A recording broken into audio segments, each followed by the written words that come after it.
9h, 11h, Europe 1 Culture Média. Philippe Vandel.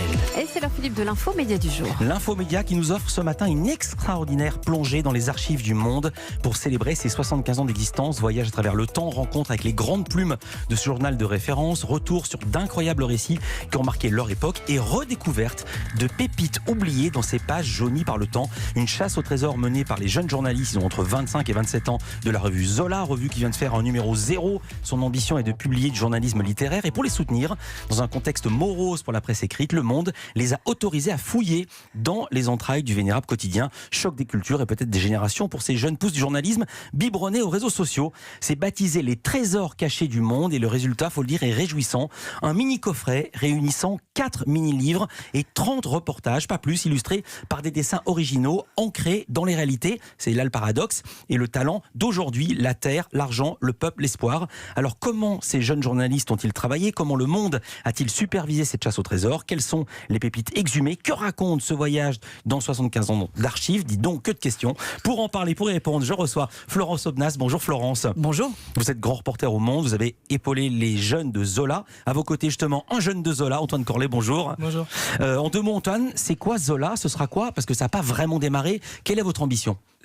Non, ça n'a pas encore démarré, mais la vocation de la revue, c'est de proposer un journaliste littéraire, donc romancer en quelque sorte l'actualité, et lui proposer un peu de profondeur.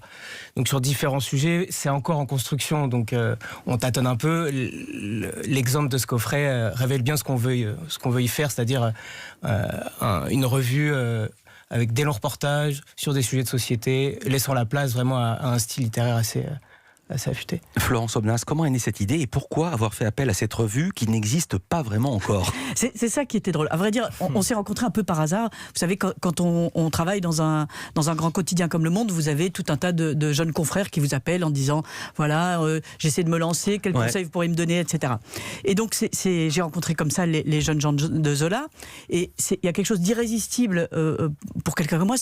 On vit dans un contexte où la presse écrite est morose, ce que je ne pense pas. Le Monde va plutôt bien. Donc, mais enfin, le contexte n'est pas non plus si réjouissant qu'ils vous disent voilà, on adore la presse écrite et on va se lancer là-dedans. Vous avez évidemment envie de les embrasser, ce que j'ai fait tout de suite. Et donc ils m'ont dit ça. Et on s'est dit qu'est-ce qu'on peut faire ensemble, quel projet on peut faire ensemble. C'est-à-dire aider, c'est travailler ensemble. Ils disent voilà, on tâtonne, on va faire une revue, etc.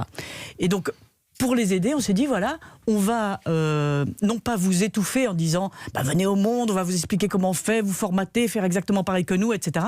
Mais dire voilà, on va vous montrer ce qu'on fait nous.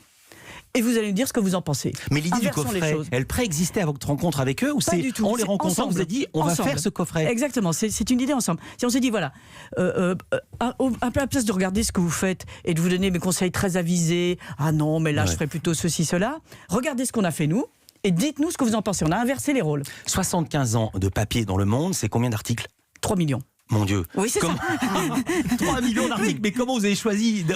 Comment vous avez fait alors, Antoine? Mais il y avait des critères vraiment choisis au préalable. Il fallait une certaine longueur, un certain style. Il fallait que l'article parle aussi. Il faut vraiment un écho. Enfin, non, c'est pas ça. Je parle en termes de temps. C'est qu'il faut les lire. Une fois qu'on l'a lu, on trouve. Mais si vous êtes cogné 8 feuillets ou 25 feuillets et que ça ne donne pas, comment vous avez déjà écrémé? Il y a un logiciel qui permet justement de chercher par mots-clés, par auteur. Donc, en fonction de notre culture aussi, du monde et de ses auteurs, on commençait par là, il y avait des fausses pistes, donc tout dépendait aussi des sujets, donc on prenait des sujets au hasard, par exemple les glaciers pour la Terre, ou des sujets plus sociaux, les bidonvilles, etc. Donc en fonction des mots-clés des auteurs. Alors vous avez travaillé comme des fous. Comme des fous. Ah, mais ça, on n'a pas dormi pendant près d'un mois, c'est-à-dire que, vous savez, dépouiller 3 millions d'articles, c'est un boulot énorme. Et alors c'est ça qui était très drôle. C'est-à-dire que je leur dis voilà, qu'est-ce que vous voulez raconter? Alors l'idée était de faire un coffret où on va chercher dans les archives du Monde des papiers qui n'ont jamais été publiés. Donc c'est pas ceux qu'on republie sans cesse qui sont intéressants, mais que vous savez la libération de Paris, le mai 68, etc. C'était pas les grandes dates. C'était au contraire les choses dans les coins, les petits sujets, etc. Mais c'est ceux-là qui font écho. Ou alors